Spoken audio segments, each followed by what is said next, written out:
Make it full screen. Yes, we can. Okay, good. All right, so this is how we're going to start. Now, it's the vessels, the ship, and I keep saying vessel because I'm so used to, in shipping terminology, in trading terminology, every ship is a vessel. And the second thing is, every ship is a feminine gender. It's a she and not a he. So let's, in case I miss somewhere and I say she went aground or something, do not assume that I'm trying to do something different about it, but this is the terminology used. And shipping people out there in the crowd will immediately identify with what I'm trying to say. So those are the basic few pointers, and let's go on with the presentation now. So if I remember and recall, and most of you might recall who attended this presentation that I did last year, about a year ago, on commodities trading, I did highlight to you about the global choke points in this particular slide. And this is the slide that I used exactly a year ago. Now, I didn't realize that this is going to happen at that point in time. And so now it's actually that situation that has happened that I just thought it is important to highlight at that point in time. So if you notice, it's a very nice picture actually. It captured the mood and the physically how this ship has got stuck in the canal. But before we go into more details about what happened, why it happened, I just thought we keep sitting in a place like Hyderabad or in Bangalore, which are landlocked. We don't see ships around. We don't see any, not even a big river close by. We don't get to see ships normally, or even small little boats. So we could be thinking, or some could be thinking, that world runs really on artificial intelligence or machine learning or IT world, or on virtual reality. These are all buzzwords that we hear every day. I live in high-tech cities. Obviously, these are all the big buzzwords. But out there, the real world of commerce continues to be ships and borders. So, and it's bricks and mortars. So with all the might of technology and software that is at our disposal, in the final analysis, what has ever given into ultimately was old-fashioned tugboats and dredgers. These are, the left side is a tugboat and the right side is a dredger. So to go into more details about what happened in Suez, I thought it would be more important for the audience to understand what are the long-term drivers to Suez situation. Suez did not happen just by itself. Lots of things had happened around the world over so many years that has caused this situation in a way. And so we need to understand what has made this happen, and then we'll be able to appreciate what can happen going forward. So one is containerization, 2, size of vessels, 3, global shipping and trade, 4, rise of China, 5, Egypt itself, how does it work with Suez and how does it control Suez Canal? And then what finally happened to Ever Given is the really crux of the whole presentation also. And finally, geopolitics play a very important role in everything that is happening in this presentation really. And I'll tell you why, and you will probably be able to appreciate it by the time I finish this. Now, so we said containerization. What is containerization? Now, 20 years ago or 30 years ago, probably in the 80s, containers started in a small way, but then today everybody knows containers. There are so many different types of containers. There can be 15 or to 20 types of containers. So as you can see there, you can put in a couple of cars into a container and that becomes still a container. So on the external, it's a very standardized kind of a entrapment in a way. Whatever can go in, can go in.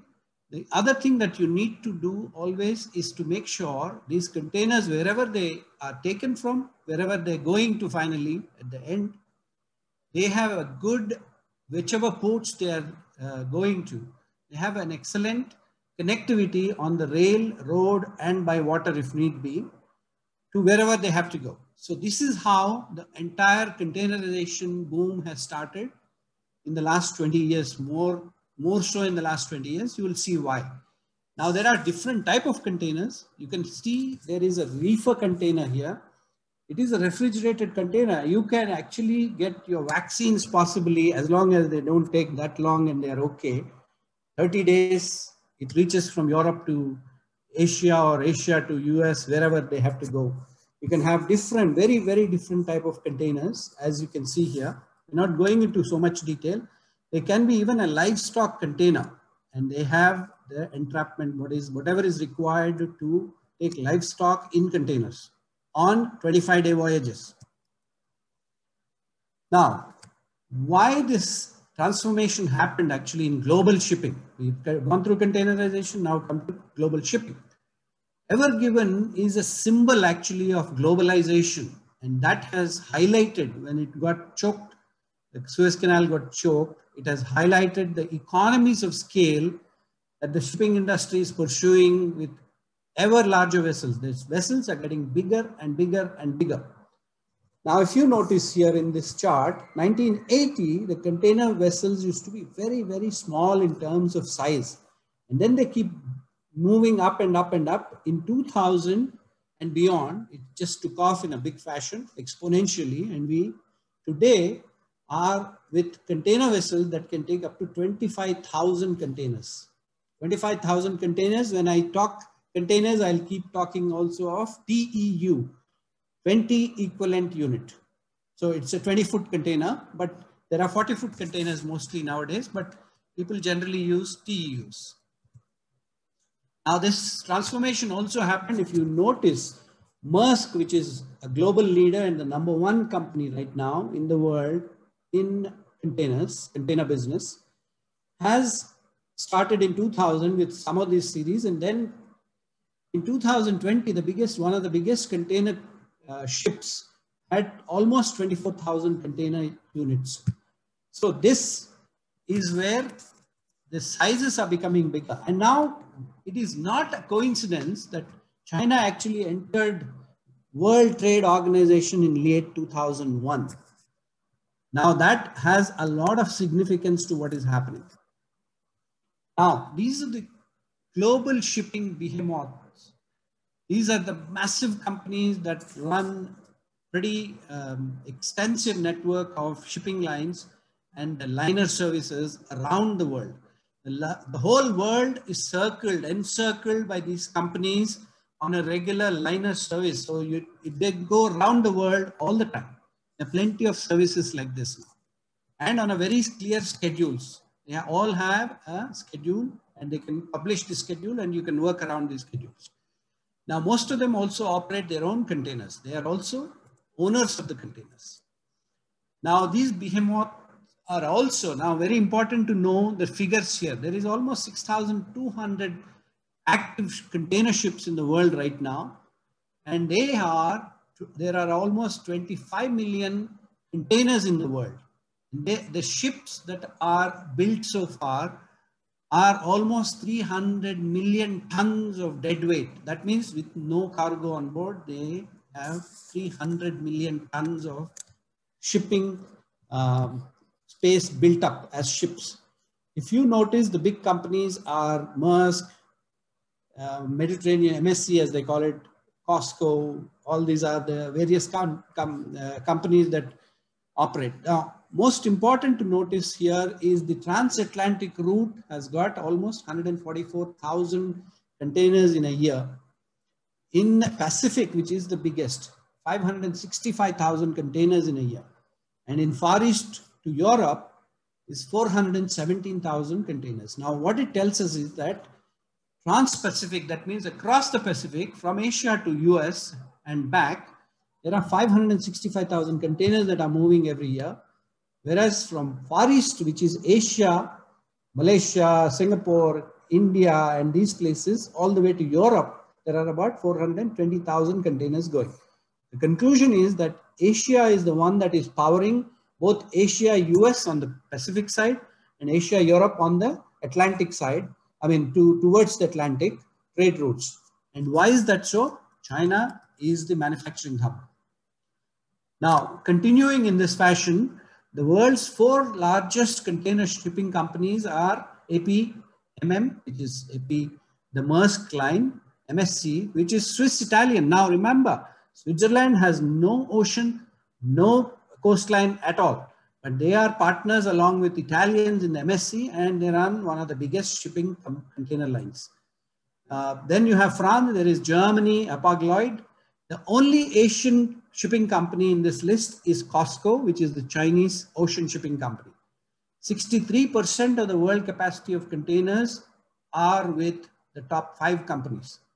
So it's an oligopoly, really. This is where they set the rates in a way. 100 ships right now are operating or getting built of 20,000 ton, 20,000 containers or more capacity. Most of these are built normally in Korea and China. So China is a huge shipbuilding country too. And they're building 24,000 container units right now. And Maersk has got 25% of the global capacity of container ships of 17,500 containers or more. Now, and there is already some plans, designs for 25,000, maybe eventually 30,000 monstrous ships to come out. It looks fairly simple, but there is so much that needs to be taken care when you have these large ships. You look at the size of the ship alongside the land and look at the interior of that port. How much work has to be done and how precise it has to be. This is more important. The larger ships have longer quays. The cranes have to reach very, very far. They have to load thousands and thousands of containers. There is a fast rail and road terminal beyond the port that brings in and takes out the containers.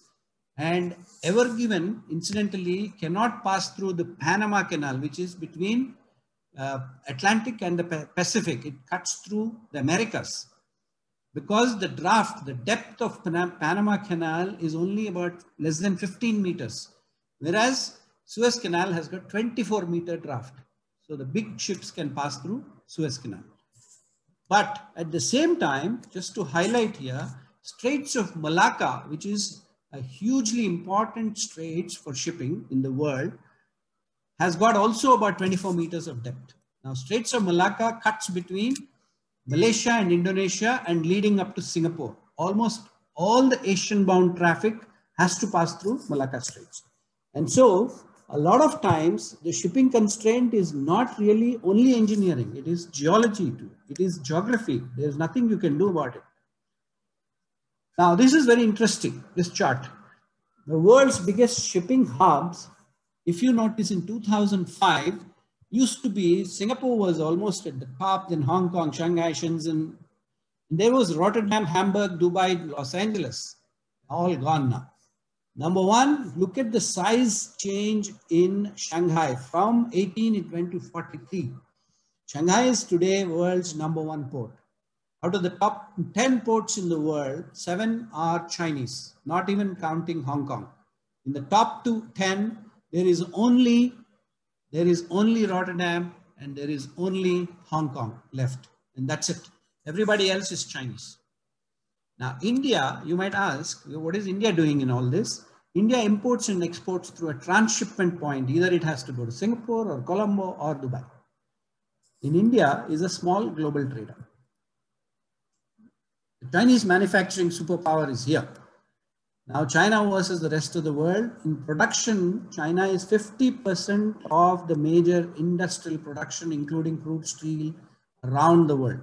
India, in cement, China is 60% of the world production. That's why they have such massive infrastructure projects. In vehicles, they are 25% of the global supply. They have 150% of US patents right now already. China is also the world's largest producer of ships, high-speed trains, tunnels, bridges, highways, you name it. There's a whole lot of things. If you notice here, India is sitting at about 3%, China at 28%, US at 16, 17%. Now, this is an interesting chart. In 2000, US or China has larger supply of goods to the rest of the world. If you notice the color, blue stands for US, red stands for China. And you can notice that there are bits and pieces of China in Middle East and maybe Africa, and that's about it. What happened in 2018? Color changed. So it looks like US election, that is the Republicans and this is the Democrats, but this is how it is. Today, China is supplying goods and they are the largest supplier of goods around the world and growing. The rise of Chinese juggernaut is evident here. China produces $4 trillion worth of manufactured goods right now, industrial goods. And just for comparison, US is 2.3, India is here 412 billion. Call it 0.4 trillion in a way. Now we come to Suez. Now that we have a bit of an understanding of what is happening around the world in shipping, in trading, in manufacturing. Now Suez Canal is a bridge between Asia and Europe.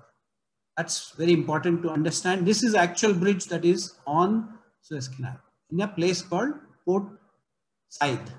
Port Said is the northernmost point of the canal. Port Suez is the southernmost point. This particular bridge is about 70 meters high. Ships, the big ships like this, can be as high as 50 to 60 meters high by the time you load up all the containers. So there is just about enough space to clear this bridge, and that's a limitation that we have. The canal can be as deep as 24 meters, but normally 22, 23 is what they guide so that you don't hit the bottom. And the average transit time to go through this canal is about 14 hours roughly. They have a convoy system. So every 6 hours, there is a convoy going north or south. And there are holding areas where they stop the convoy and they'll let the others pass and then you get back again. So overall, it takes about 14 hours. Now, Suez Canal, Egypt controls Suez Canal. Egypt, now it's interesting to and important to know what is Suez Canal all about. So Egypt is the strongest US Arab partner in the Middle East. It's one of the biggest US bases in a way. There was a peace accord between Israel and Egypt brokered by the Americans in 1980. And thereafter they became partners and they are the first and the second largest recipients of US aid right now. Egypt's poverty rate has actually shot up in the last 20 years from 17% to about 32%. NREs, now NREs, non-resident Egyptians, are all around the world. They work around very hard and they remit about $30 billion to this country. Suez Canal gives $6 billion every year and tourism used to give $13 billion. Right now it is gone. A lot of drop in the tourist arrivals into Egypt because of COVID. So Egypt in a way is very dependent on Suez Canal and they lack financial muscle to do much more beyond a point on Suez Canal. Suez Canal is obviously a jewel in the crown of Egyptian crown because if you look at the numbers, it's about 12% of the global trade that passes through Suez, but more importantly, 30% of the global container traffic, ship traffic, which is mostly the Asia-Europe routes, is going through Suez Canal. Now, how bad was this ever given situation?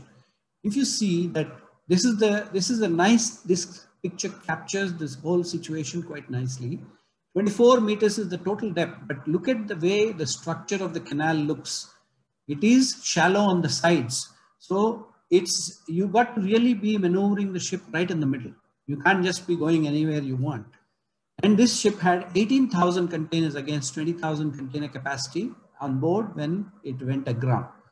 The ship can do up to 23 knots roughly. 23 knots is like in excess of about 40 kilometers per hour normally. But in the canal, they don't let them go at that speed. They normally go at somewhere between 8 and 10 kilometers. So this is another story. But what happened then? It got stuck with the front, which is the bow, wedged into the eastern bank, and then the stern went to the western bank. Now, vessel was on the edge of the canal, almost 50 meters of it was on ground, really, on the side. As you can see, this side is where it just went and got stuck. What happened really? So there are lots of stories, lots of theories. Nobody still has a clear idea. There was a strong desert wind of 40 miles at that point, roughly 70 kilometers. There could have been an sudden engine stoppage, a malfunctioning of the machinery. There could have been a human error. Pilot's board from Suez Canal Authority, pilots board on board the ship and they guide the ship normally. But this is a massive hulk of a ship. If you compare that with the Eiffel Tower, it's almost that. And no, it's bigger than that actually. The Eiffel Tower is only 300 meters and it is much bigger than Titanic. Now, this is like basically think about driving a car, which probably is the range of about 6 feet long, and you are in a tunnel that is 10 feet. You can't hit either of the two walls for 10 kilometers. Just continue driving. I don't know how many can keep their cool and their nerves. And that's what it is ultimately. The momentum, in a bit of physics here, momentum is ultimately mass times velocity. The mass of this ship is so huge. There's a 220,000 deadweight ship with containers on board is weighing something like 500,000 tons, 500,000, 5 lakh tons of cargo plus the weight of the ship is even moving at 10 kilometers. Margin of error is very, very limited. So the problem was that the location of the tugs, as you can see here, it got hit on this side. The tugs are on this side.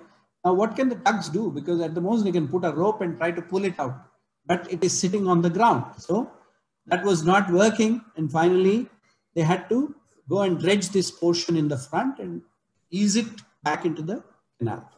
There's also in shipping, it's very important to know that there are tides.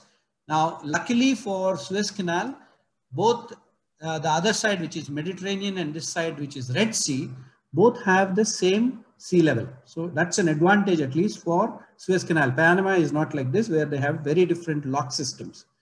But in this, what happened? There is also still a tidal issue. The tides keep going up and down for new moon and full moon. So you got to catch the tide while it is growing and then be able to pull it out. But when it is going down, you have further problems that will get stuck further. So that was a limitation also. And there were 300 bulk carriers, tanker ships, and 11 livestock carriers along on either side of this canal that was stuck. Is it possible that the animals are running out of water and food and whatever? Because if the trip is taking too long, they can't plan for everything. Perishables, that's possible. Now, what do you do when you have a situation like this? You can't pull it out. You can think of offloading some of the containers so that you reduce the weight of the ship. But imagine going up 50 meters. What kind of a crane do you need and where would you place it? There is not road on either side. How would you even get it? If you get it by water, how would you even reach the top? And where will you park it? And how would you offload and onload onto something else eventually? So these are the sort of problems that you have to think of. There are alternative routes if Suez really has a problem. And that is basically by taking a longer route around Africa. That will add easily about 7,000 kilometers. This is all in nautical miles, but 7 to 8,000 kilometers depending on where you're going. And it can add between 7 and 14 days depending on how fast you're going. But it's not just a question of just diverting one side to the other side. It is essentially, imagine you are going from here right in the Indian Ocean till the time you hit Durban in South Africa. There is Cape of Good Hope. There's no place in case there is a big storm, very rough seas, whatever. That's the reason why always shipping tries to go closer to the coastline as far as possible. But there are times you have to do it. It's a bit like flying also, as aircraft, civilian aircraft also try to fly on land if they can as far as possible. And the Suez Canal Authority, how do they decide how much you have to pay for the passage through Suez? They take a calculation and say, how much is it going to cost a ship to go around Africa? And they reduce it by 10% or 20%. You can go and negotiate with them sometimes. And they might reduce a little bit more, but they can also hike it. Now, ever given, it is one voyage, but there are multiple actors. I just want to highlight this because it was built in 2018, just a 2.5-year-old ship. But the impact is very different. Now, it has loaded containers from Tanjung Pelapas, which is in Malaysia here, right next to Singapore. And it is going on that route all the way to Rotterdam. Now, the shipyard where it was built is called Imabari, one of the big shipyards in Japan. The owner of this is a Japanese company. Let's call it SKK. But most likely these banks must have financed this owner because these ships don't normally come so easy. So banks are always involved in funding the purchase. Then there is Evergreen Marine Corporation is the ship charterer. There is ship registry. It is registered as a Panama flag vessel. This is a flag of convenience as we call it because you pay less taxes if you do that. Then there is a P&I club. Okay. So this is basically an insurance club for the shipping companies. That's a UK P&I club. Now, the wider there are, then they in turn go and finance it, or they insure and they spread the insurance around some more P&I clubs around the world. So they spread it actually. Then there is a technical management done by a German team. The ship crew is Indian. Who's the ship crew? Who's the company that has employed the ship crew? I don't know, but there are probably another company. So there's a whole lot of players and people involved in this, whole lot of stakeholders in the entire business. Now, just imagine 18,000 containers. How many shippers would have been on this? How many people would have loaded what different cargoes on it? 300, 500 or 1,000. How many buyers are there on this containers? Same, it could be any number. I don't know what this number is. There are insurance companies involved on both sides. There are buyers, there are shippers, there are vessel owners, there are vessels, a whole lot of things. There are banks who are funding all these trade transactions. There are agents at different ports. They are ensuring safe passage. So they are involved in a way. A lot of documentation gets done through them. There is bunker and handling agents. Husbanding agents are basically the ones who provide supplies to the ships. There are lawyers for all these various entities. There are small to big to top class lawyers involved across the world. There are surveyors, and there are trucking and intermodal transport arrangements done at Rotterdam or wherever it is going. Now, what are the issues, conflicts, and questions? The ship owner, SKK, and its insurers could face claims from Suez Canal Authority for loss of revenue. You stop the canal, so you pay for it. That Suez Canal can do that. And they say maybe you damaged the canal.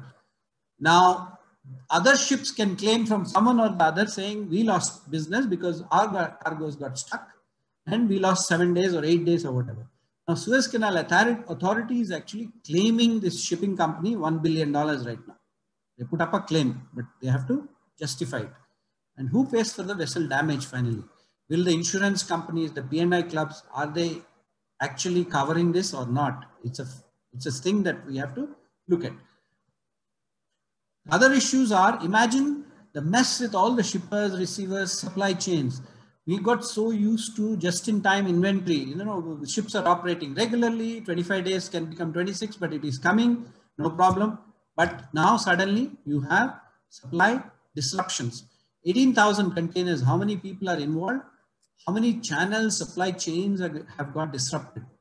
And imagine just trying to send a message across to all the people involved in this business on that ship itself. 18,000 containers. How many people will you list to send a message saying the ship is afloat, the ship is turning now, the ship is likely to sail tomorrow? It can be 1,000, 2,000, 3,000 people on one message, on a one WhatsApp kind of a message. A telex message has to go every day, every minute. Now, shipping is defined as a marine adventure. It is not a marine voyage. It is an adventure in shipping terminology. All the shipping people will understand this very well. Now, I just want you to think about how many of you would be ready to go on a ship voyage like this. And this is what real life is all about when you are in the oceans. Oceans can turn very violent. They can be very choppy. And containers can go overboard. They can fall off into the ocean.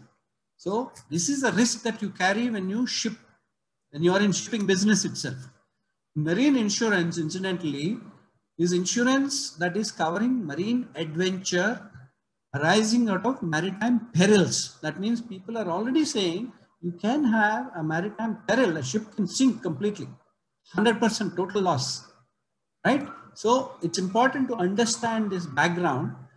And the most dreaded word in shipping is something called general average. Now, general average, I'm not going to go into details, but general average is basically where, like it happened now for Ever Given, they have declared general average. The ship is still somewhere in Suez itself in a safer place. Now they're fighting over each other and trying to say that it has to be inspected, it has to be surveyed, it has to be assessed who did what, all those things. In the meantime, all expenses will get prorated. Even if they repair, that will get prorated. If you have one container, one out of 18,000, whatever your expenses, you have to pay. Initially, you have to put up a bond. Your insurance company has to put up a bond as a general average bond. Only then you will settle everything, and maybe it will settle in your favor after 2 years and you will get your money back. If not, money is gone. So the issues are that there are a lot of large retailers that are involved in this container business. Walmart, IKEA, Tesco, all these guys. You can have medical equipment going on it, spare parts, upstream and downstream. Someone is stuck, they can't move it. Medical equipment, meat, it can be there. Foodstuffs, pharmaceuticals, clothing. Now, every season has a different clothing in European markets. If you bring in clothing for winter into summer, it won't sell. That's it, it's gone. It's a color, even a color is for the season. So what about delayed vessel arrivals, perishables, livestock can die, price that can go up and down in the meantime. There can be shortages, there can be stockouts, there can be pile-ups. And then what happens to all the banking, financial transactions and working capital of people? So back to now choke points. The critical trade arteries that we see these are the ones that we have listed earlier also, but here is Straits of Malacca, which is near Singapore, is one of the most key. That's 25% of traded goods and a third of all seaborne oil goes through the Malacca Straits. So you can imagine how important this is. China's been investing globally in ports and wharf. Now, people may not realize, but they are a very, very powerful country today, beyond what people know. They are invested in Colombo, they are invested in Djibouti, they are invested, of course, on the other side in Piraeus, which is in Greece, then across Europe, in Africa. They have actually got to some little bit of shareholding already also in California. A centrally planned nation that builds massive port infrastructure within their country and also picks ports around the world and including in choke points. So what can be a response from a country like India for something like this that is happening? Which Indian entity, my question, can take on this Chinese might in an effective and efficient manner, right? So this is something to think about.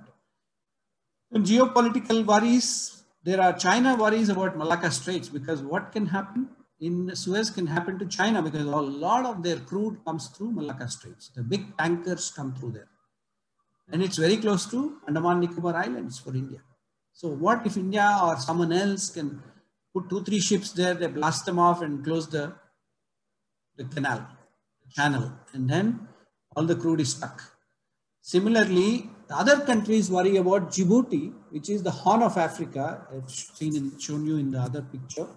This is the Horn of Africa, Djibouti. It has got a big Chinese naval base right now.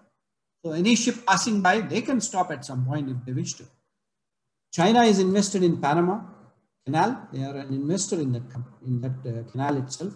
Now recently they signed an agreement with Iran. So you have Shuttle Arab, the Straits of Hormuz that will have Iranian-Chinese collaboration. South China Seas is a problem already.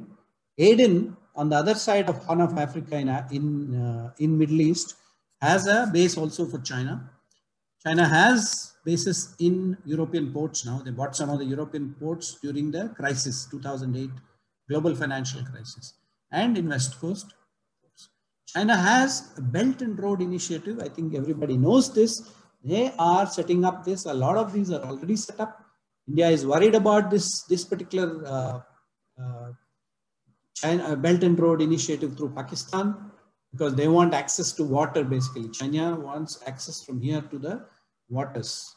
And they think that this can this can be very useful for them in the long run. And similarly, they're doing lots of other things, lots of maritime routes as well as land-based routes. China, in fact, rules the waves actually. As this, it's a very, very nicely made picture from Financial Times. China's global port ownership and clusters around key trade routes and maritime choke points. So maritime choke point, they pick up a port there. They make sure they are in big time container business around wherever they are going.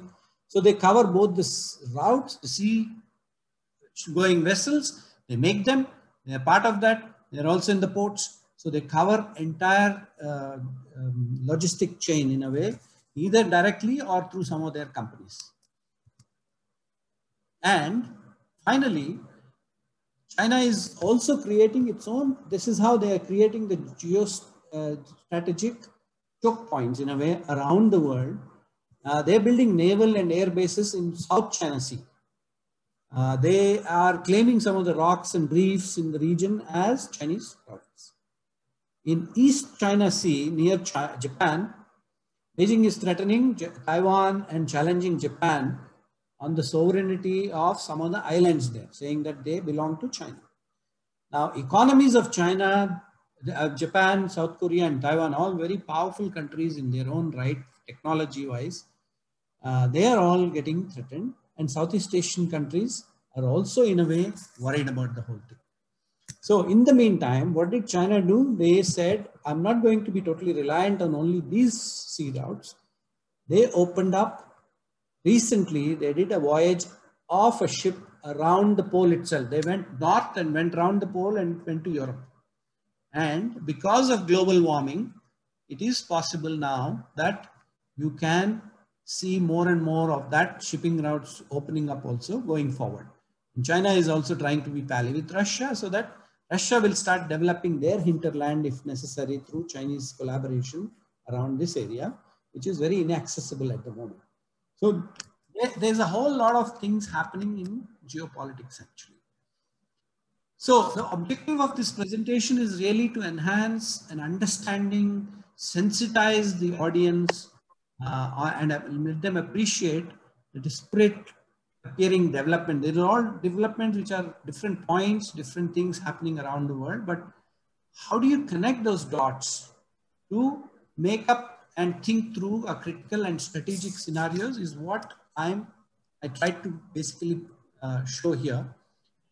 And I thought I would probably have made you think, sit up and say, oh, okay, so that's something that we need to think through here after going forward. If one more Suez happens or one more Panama happens, one more something else happens, and a lot of stuff happening through containers or in trade, that's what it is. And so obviously I'm open for questions here. Feel free. I'm ready for questions now. On the dot, we are 7:45, 15 minutes for question answer. That's an eye-opener, Kashi, for all of us. Mind-boggling figures. Thank you, Kashi. Thank you so much. Any questions? Kashi, you mentioned something about, a strategic point where near to the Andaman Islands, right? So why can't we think of that right now, the scenario, what has happened in Suez Canal is similar to somebody might have planned and tried to block the Suez Canal right at this point of time. Can we rule out that? Raja, is it an accident? Have the full screen. Take the presentation off. Kasi, can you remove the share screen and also keep an eye on the chat? There are some questions coming up. Okay. You got the question? What I asked? Yeah, I got that question. Now, it is possible, I can't rule out, but chances are you don't attempt something like a sabotage outright in, very naked kind of aggression, because that's dangerous. Because there's at the end of the day, UN, there's that, whatever, all kinds of other organizations. This can work both ways. So you don't try and show your hand so openly. This could be definitely just a case of the pilot not doing it right, or there was too much wind and human error happened, or the vessel could have lost power. I was talking to a friend of mine who is in shipping in Singapore yesterday, and he told me that most likely it could be the pilot, but who knows? I mean, they're still investigating. And remember this, in Suez, there is an undertaking by the Suez Canal Authority that when you ask for a pilot to board your ship, and there is no other way that you go anyway, there is no guarantee. They don't, there is no, you can't fall back on the pilots if they do something wrong. That's the way it is. And they have to run it that way. You have no choice. They are the only monopoly. And so that's the way it is. Sorry, is that previously the same vessel has got any voyages to the same Suez Canal earlier? Is it the same? Oh yes, I mean all these ships sooner or later will have to go through Suez Canal plenty of times. I mean, not just this, there are bigger ships going through, even 22,000 tonners, TUs are going through the canal all the time. Right now the biggest is 24,000. And just to give you a perspective, the biggest tanker in the world is, I don't know whether the bigger one has turned up after that, but it used to be called Jare Viking. It's a European vessel owner and European ship. It could carry 550,000 tons of crude oil.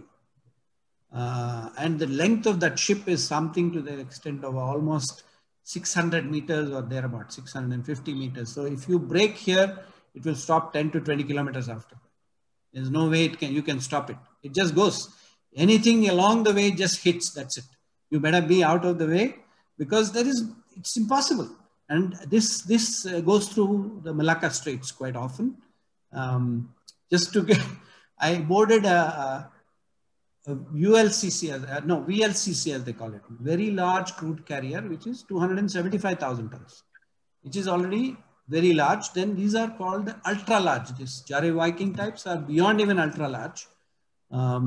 You have to go on the deck from one place to the other by a scooter or a motorbike. They don't walk because it's impossible. They get tired. The crew gets tired. The crew will be 20 people around or something. And they will have 8 stories of, the captain's room will be on the 8th story. And it will be very plush and luxurious. But all that luxury, remember, comes with the risk that see the kind of oceans that they need to navigate. He might not be even sleeping there. He's on the deck and everybody is fighting when the ship is going like that, you know, almost 45 degrees. So just a perspective, sorry. Is that clear on the clarification? I'll then look at Thank you. Yeah, there is a question from Mr. Shashank, if you notice. Yes, I'm trying to reach. Yeah, it's. You can read out Murthy. Yeah, can you find it, Kasi, or you want me to read it out? Yeah, if you can read it out, I'm trying to. Isn't it true that not yet the Indian initiatives in the Indian Ocean have countered Chinese designs to a great extent? And his logic is we have Seychelles, Maldives, Andamans, etc. as a counter. Right. So, to some extent, yes. I mean, that's why China is worried that, think about it, all the ocean going vessels, the big ones to China, anything that is going from Middle East, Europe, and the vice versa from China to Europe is actually passing right next to India. It's a sad story that India does not have, if you noticed all the mega ports of the world, India is not even in the top 30, 40, 50 mega ports. Okay? For a country of this size, which is going to be soon a third largest economy in the world by GDP. Okay? We still don't have a deep port that can take those type of vessels in, do the transshipment if need be for others. That is the fun of it. So, no, we don't have it. And so this brings me to another question. People keep talking politically on the TV saying that the government favors this company and this A and that A and whatever. The point is not that. Who has the guts to go, has the capability to build $10, $20 billion ports in India and make sure they get the business? It's not that, you know, you put this money up and then what happens if you don't get the business? Why am I putting it up? So for that, you need the size that you need and the kind of clout you need. You cannot just then wish away saying that the business is, the government is just giving away to this guy and they are monopoly, they are this and that. but they're Indian at the end of the day. At least they're not Chinese. Till now, till last year, there was a monopoly of the telecom and mobile sets and a lot of other industries from other countries. So that's a change. Now, back to this question. Seychelles and Maldives and Andamans are there. Yes, that's why China is wary of India, and they trying to keep in check Indian designs in a way, Indian growth. And unfortunately, most objections and problems and enemies of the country come from within the country in a way. And so you don't let the country grow to economically first.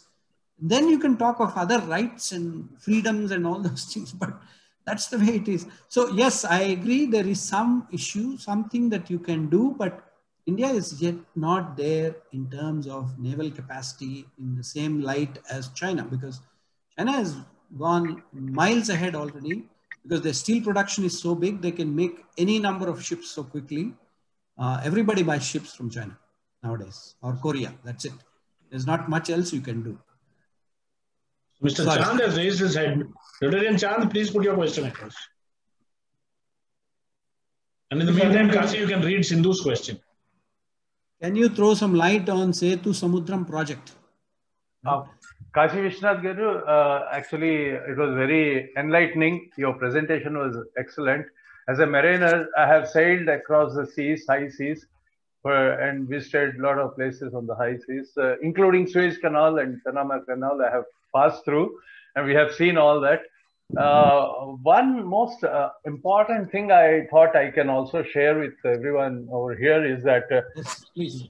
When the vessel of that size of say about 400 meters of length, and when she is passing through the Suez Canal with a wind velocity of 74 kilometers per hour approximately, and two things I want to say about this. First thing is that in the past Suez Canal, whether such vessels with that kind of wind velocities and roughness, whether they were going through without any accident. First thing, just to see the statistics. Second thing is that on board ship, we have continuously logging of the steering as well as the movement of the ship, where whether the engines are available or not, whether the engines are partly available, whether the manpower, there's any human error, because you are logging everything second by second. So these things are not going to come out till the equations are made in the loss assessment, in which proportion and all. That's why otherwise, Kasi Vishnath Garu, there's a lot of reason on the human error plus the vessel's failure. There are more chances, because this is not the first time that kind of vessel was passing through with that kind of wind velocity. And the third thing is, which I would like to actually bring it to the notice of you and others, is that you see it is 400 meters in its length, and the Suez Canal is 265 meters or 270 or 280 meters. First thing is that normally, as per a technical person, I say that at least one length of the ship should be the width. Otherwise, when you're taking a ship, there is all possibility that it can go hit to the banks of the canal. So for that, my suggestion to avoid such repetition in the future, if you are taking longer vessels, is that the vessel, though it is 193 kilometers in length, they should be guided through tugs, which is not normally done. Now the tugs should be on the forefront of such bigger vessels and at the rear, at the stern of it, so that it will not, even if such high wind velocities and high momentum and forces, these tugs can at least guide them avoiding it, which I am just taking as a learning lesson out of this mishap. The way it is done at the port, sir? Yeah, like that. Similarly, the way how they do it at port for taking it alongside the berth. Similarly, for this Suez Canal, not for all the vessels, but for such vessels where there's a chance of fitting. And the third one is, when you take about the loss by the protection and indemnity clubs, P&I clubs so-called, when they're talking about, people all are saying $9 billion, dollars, per day. With the 6 days, it is $54 billion. This is all the cargo what was stuck, but it's not the real loss, which will be assessed later, because it's only a delay what had taken place.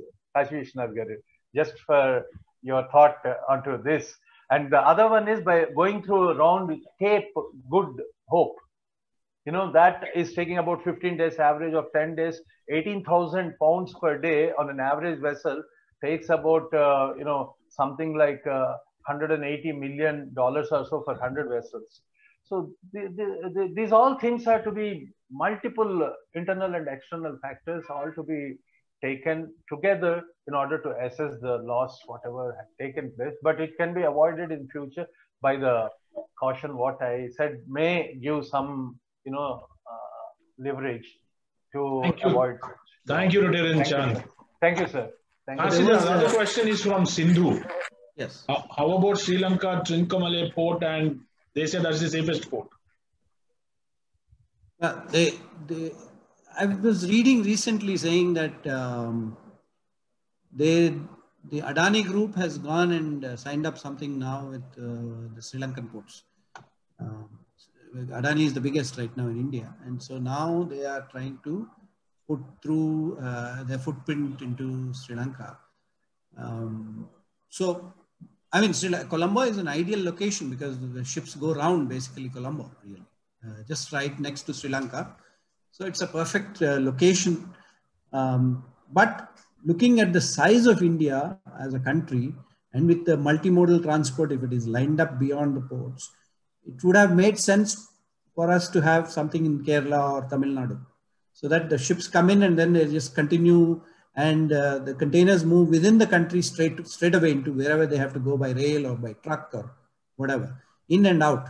So that would have made a huge difference. Now, just to highlight a bit, let's just imagine that India, I don't know, I don't have a statistic right now with me, but let's say India is importing and exporting 1 million containers in a year, which is not very big for India.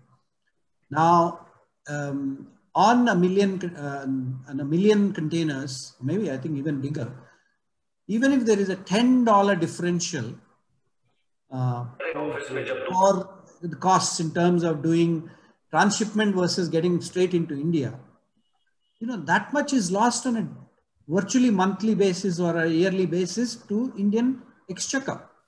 And this is a long-term disadvantage that you underwrite forever. And who is paying this at the end of the day? Consumers. In some form or the other, in some matter or the other, costs are higher. So that's, I think, the big difference that people have to look at and do something about it. And I read that there is plan, maybe it's already getting implemented, in a place called Vizhinjam in Kerala. Now, this is supposed to be a pretty big port that is likely to come up. And if that happens, maybe India will have its first mega port. But it's important. I mean, people have to understand that we need big ports in India. We can't be dependent on Dubai, Singapore, Colombo to send us containers from a mothership. And that's the important point here. I see there is a question saying that why is it called Ever Given when the name of the ship, name written is Evergreen. Evergreen is the shipping line, and they name every ship as Ever something, something, something. It's basically like that. So that's the normal shipping way of doing things. Now, the other question I have here is looking, Sagar Vishwash, yes. Looking at the bottlenecks like Suez and Panama canals, is there an international effort to restrict the size of the vessels? Not really. In fact, what they'll do is the other way is to actually expand Suez Canal. Like we just discussed, instead of 220, 230 meters that is the width of the canal, maybe they'll try to make it 500 meters eventually. They'll do something on those lines because finally, if nothing else, because the Americans are very powerful in Egypt, otherwise Chinese would have come and said, fine, I'll give you 10, 20, $50 million, let's do it. Already Israel is doing, sir. Sorry? Already Israel is on the thing to make alternative to the Suez with the two-way passage. Israel is already on that particular project. Ashdod, the other side of Suez, there is a way that they can build the rest of the canal and take it into Mediterranean. That is another project that is on. Yes. That's another one. That's along Jordan border. Jordan border. I mean, it is Israel all the way, but it will be very close to the border and take it straight into Mediterranean from there. But obviously, there are a lot of ramifications, right? If you do that, then Egypt will be very unhappy. And if Egypt is unhappy, they have a bad neighbor again, and they start fighting again. So Americans have to come in again. So there's a whole lot of Middle East politics come into play there. So they want, Egypt wants a share into that. That's negotiations are going between Israel and Egypt, that they want to have a share for Egypt.